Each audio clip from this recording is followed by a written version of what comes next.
Hola amigos, qué gusto saludarles como cada tarde en Argumentos. Soy Rosa Colmenares y les doy la bienvenida a este espacio donde siempre revisamos los temas del panorama político, nacional, siempre desde diferentes aristas y que usted en casa pueda tener una perspectiva crítica de los hechos y de los acontecimientos que son noticia. Nuestras cuentas en redes sociales están a su disposición porque su voz, sus comentarios, su opinión también es importante para nosotros, sobre todo si emite su opinión desde el respeto y con argumentos.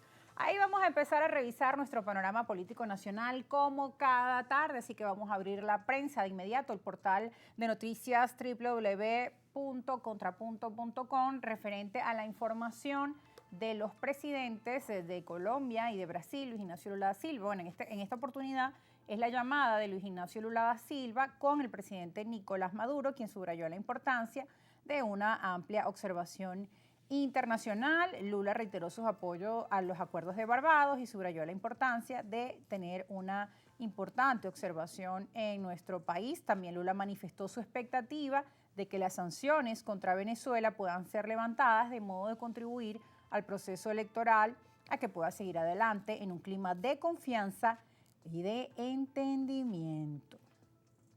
Por otro lado, las reacciones se han llegado desde diferentes sectores, también dentro de nuestro país. El diputado José Gregorio Correa, desde la Asamblea Nacional, aseguraba que mientras más ojos estén presentes dentro de este proceso, es mucho mejor para el fortalecimiento de la democracia.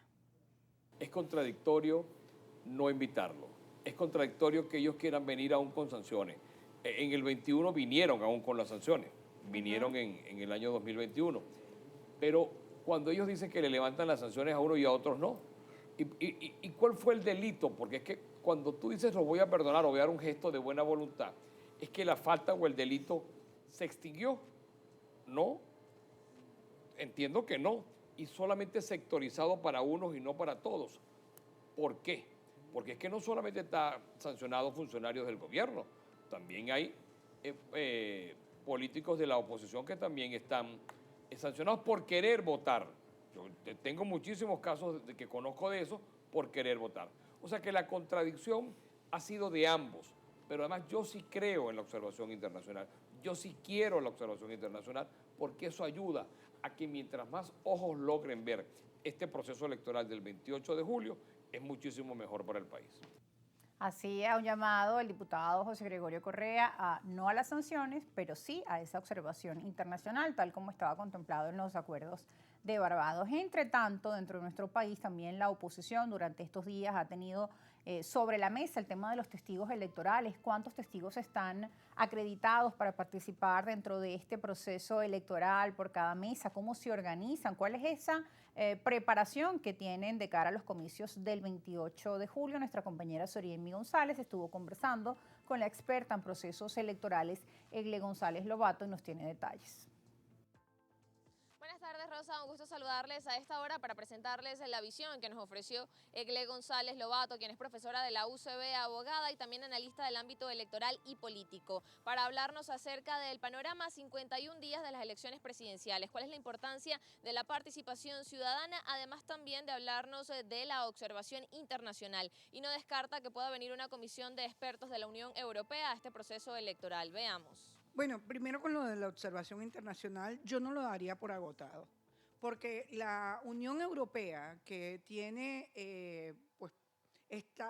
tiene toda la capacidad para hacer una misión, también puede, digamos, tener un protocolo distinto. Un protocolo, por ejemplo, se me ocurre, ¿no? Como ocurre en México, bueno, pues un protocolo de observación de expertos. Pudiera ser. Lo importante es que la observación electoral genera confianza y eso apoya la participación, incentiva la participación. Entonces vámonos al otro lado. Bueno, la oposición en este momento tiene un dilema muy grande, porque si la oposición habla de fraude, eso va contra la participación. Y la única manera que la oposición tenga capacidad para ganar una elección es a través de una altísima participación. Es importante destacar que haya una mesa, dos mesas, tres o más mesas. Lo importante es que el ciudadano participe, primero integrando esas mesas y luego la necesidad de los testigos. Ya se ha alertado de la necesidad de los consensos entre las distintas partes o movimientos políticos que están participando. Yo voy un poco más allá, en el sentido en que a mí me preocupa mucho no solo el día 28 de julio, sino el 29, que tenemos para el día 29. Y eso depende mucho de quiénes son los que van a tomar esa decisión el día 28 de julio. Es decir, quién va a ser el vocero, quién va a estar recibiendo todas las actas por parte, por ejemplo, de los sectores de oposición. Porque el sector del gobierno pareciera que lo tenemos más claro, pero en la parte de oposición, sobre todo en lo que está pasando en la plataforma unitaria, quedan ciertas confusiones y ciertas dudas. Además, no puede haber en ese tipo de relaciones una relación piramidal, vertical. Es decir, aquí no puede haber un grupo que coopte ni la campaña, ni la elección, ni el día 28. Tiene que haber un comando plural, colectivo, representativo de las distintas fuerzas políticas y sociales que tenga la claridad de tomar decisiones al momento con responsabilidad, de carácter pacífico todo el tiempo. Para Egle González Lobato, lo más importante a considerar para este proceso es que la participación ciudadana es lo que le va a dar legitimidad a estas elecciones y que cada ciudadano puede ejercer su derecho al voto el próximo 28 de julio. Con esta información regresamos contigo, Rosa. Gracias, Orienmi González, por tu reporte con Egle González Lobato. Ahora nos vamos hasta el Parlamento Nacional, donde el diputado Aníbal Sánchez pues también ha tocado un tema mencionado por Egle González, que es la participación. Él también es experto en temas electorales y asegura que hasta los momentos diversas encuestas manejan un 70% de intención de participación en este proceso. También habla de la importancia de la formación de los testigos en las mesas y en los centros electorales. El tema de los programas de defensa del voto. Estas semanas que las personas piensan que son semanas que están un poco gris en cuanto al cronograma, son las semanas propicias para que los distintos comandos de campaña estén haciendo el contacto en lo que es el padrón de testigos electorales. Si te estoy hablando que son 30.000 mesas, estamos hablando de que es un contingente casi de 90.000 testigos que tienen que ser adiestrados.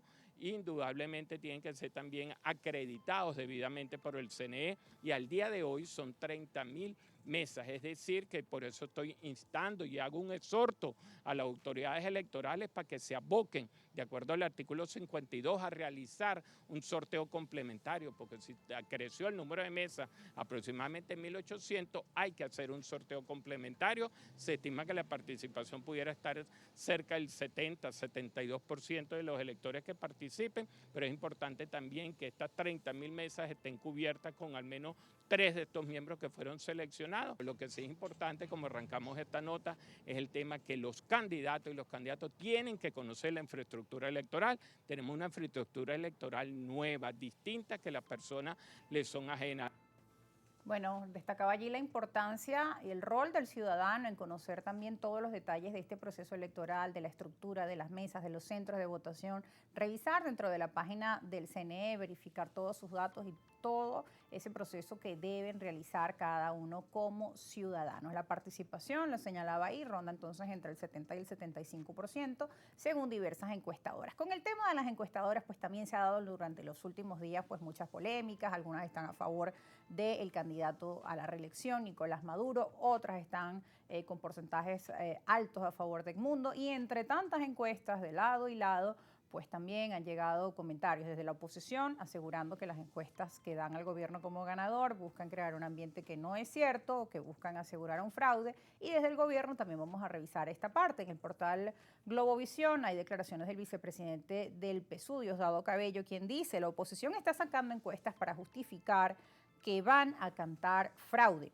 Aseguró Diosdado Cabello que desde distintos medios de comunicación y redes han tocado más de 20 encuestas que dan como ganador al candidato Edmundo en los comicios del 28 de julio. Indicó que la oposición se está preparando para cantar fraude. Nosotros no podemos hacer nada para que ellos nos saquen esas encuestas. Lo que tenemos que hacer es seguir trabajando para conquistar una victoria aplastante este 28 de julio, parte de las declaraciones que ofrecía en esta reunión en el municipio Sucre del estado Miranda, una reunión del Partido Socialista Unido de Venezuela. Señores, con esto terminamos nuestra revisión por el panorama político nacional y les presento a nuestra primera invitada de esta tarde. Se trata de la diputada Asia Villegas. Ella es vocera del Movimiento Futuro, pero también es diputada miembro de la Comisión Nacional Permanente de las Familias, la Libertad de Religión y Cultos. Bueno, muchas gracias por aceptar la invitación y estar con nosotros. Buenas tardes a todos y a todas. Gracias por la invitación y, bueno, a tus órdenes. Bueno, y conocer cómo es el trabajo que está realizando en estos momentos el Movimiento Futuro. Vienen de una consulta nacional donde han podido pues conocer a fondo las necesidades que tienen los distintos municipios, las comunidades y el trabajo que se puede realizar en pro de ciertos problemas que en su mayoría pueden dar lugar a los servicios públicos. Leía en parte de los estudios que ustedes ofrecían, ¿no? El tema de los servicios públicos es uno de los principales temas. Sí, bueno, efectivamente, como tú lo dices, nosotros venimos y nosotras venimos de un gran evento de participación protagónica y participativa en 4.500 circuitos comunales que precedieron a 60.000 asambleas de los más distintos sectores sociales y con una participación de las más disímiles sectores en la apuesta de identificar la problemática específica de las comunidades y que permitió ya no solo financiar los 4.500 proyectos elegidos de manera soberana, de manera autónoma por cada una de las comunidades, sino que además también, además de ese primer proyecto, el más votado sería el segundo proyecto más votado. Esa acción que se llevó a cabo el 21 de abril fue un ejercicio de consolidación, no solo del modelo de democracia protagónica y participativa, sino del protagonismo de la ciudadanía en sus territorios locales, indistintamente inclusive de posiciones políticas con respecto al gobierno, a la conducción del gobierno. La gente se apropió de la identidad con la problemática identificada, valga la redundancia, en el territorio. Ese ejercicio es parte de ese proceso por el que nace precisamente el Movimiento Futuro. Su carta fundacional, si podemos decirle, o su partida de nacimiento, viene de un proceso como fue el Congreso de los Pueblos, donde participaron más de 42 movimientos sociales y vino transcurriendo en un proceso histórico contemporáneo, como fue, por supuesto, además del Congreso de los Pueblos, lo que fue todo el movimiento de las 3R.net. Diputada Asia Villegas, al regreso de la pausa estaremos profundizando este Movimiento Futuro y en el otro segmento pues también estaremos conociendo también parte de las leyes que están trabajando en la Comisión Permanente de las Familias. Esto y mucho más en Argumentos.